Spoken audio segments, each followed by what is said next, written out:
স্বাধীন স্বতন্ত্র আহলে সুন্নাত ওয়াল জামাত গঠন করতে যাচ্ছি। সাবধান করে দিচ্ছি, যারা মাজার ভাঙচুর করতেছেন আপনারা সাবধান হয়ে যান। প্রিয় ভাই আমার, আজকে থেকে গত মাসের 7 তারিখ 7ই আগস্টে আমরা প্রথম প্রতিবাদ জানিয়েছিলাম শাহ আলী বুগদাদি রহমতুল্লাহ মাজার থেকে।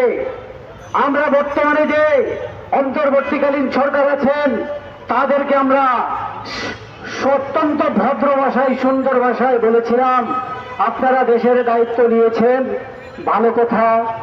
আমরাও সেই স্বৈরাচারী সরকার বলেন আর স্বৈরাচারী সরকার উৎখাতের সংগ্রামে আমরাও ছিলাম, আমি আমার সপরিবারে ছিলাম। আমরা চেয়েছিলাম একটা দুর্নীতিমুক্ত, একটা জঙ্গি মুক্ত, একটা নিরাপদ বাংলাদেশ। আপনারা কি নিরাপদ বাংলাদেশ পেয়েছেন? জোর করে বলেন, পেয়েছেন? আপনারা কি নিরাপত্তা পাচ্ছেন? মাজারগুলো কি নিরাপদ আছে? সুন্নি আলেমরা কি নিরাপদ আছে? সেই মন্দিরগুলো কি নিরাপদ আছে? কিছুই নিরাপদ নাই। আমরা তাইলে কি ধরে নিব যে অন্তর্বর্তীকালীন জাতীয় সরকার কি আপনারা কি ব্যর্থ হয়েছেন, নাকি আমাদেরকে নিরাপত্তা দিতে পারছেন না, নাকি কোন জঙ্গিবাদকে দেশে প্রতিষ্ঠা করার পায়তারা করছেন তাও জানি না।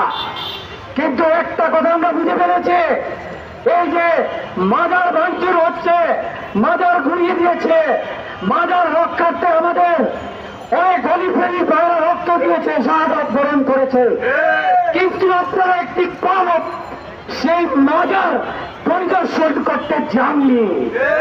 যারা রক্ত দিয়েছে তাদের রক্তের কোনো মূল্য আপনাদের কাছে নাই। যদি এই দেশের জনগণের রক্তের মূল্য নাই থাকে আপনাদের কাছে, আপনারা কেন বসে আছেন ওখানে?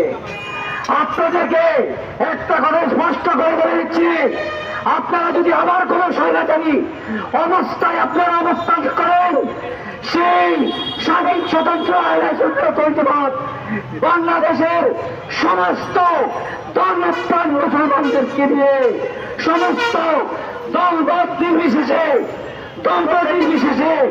সমস্ত মানুষদেরকে নিয়ে আবার সেই গণ আন্দোলন আপনারা দেখতে পারেন।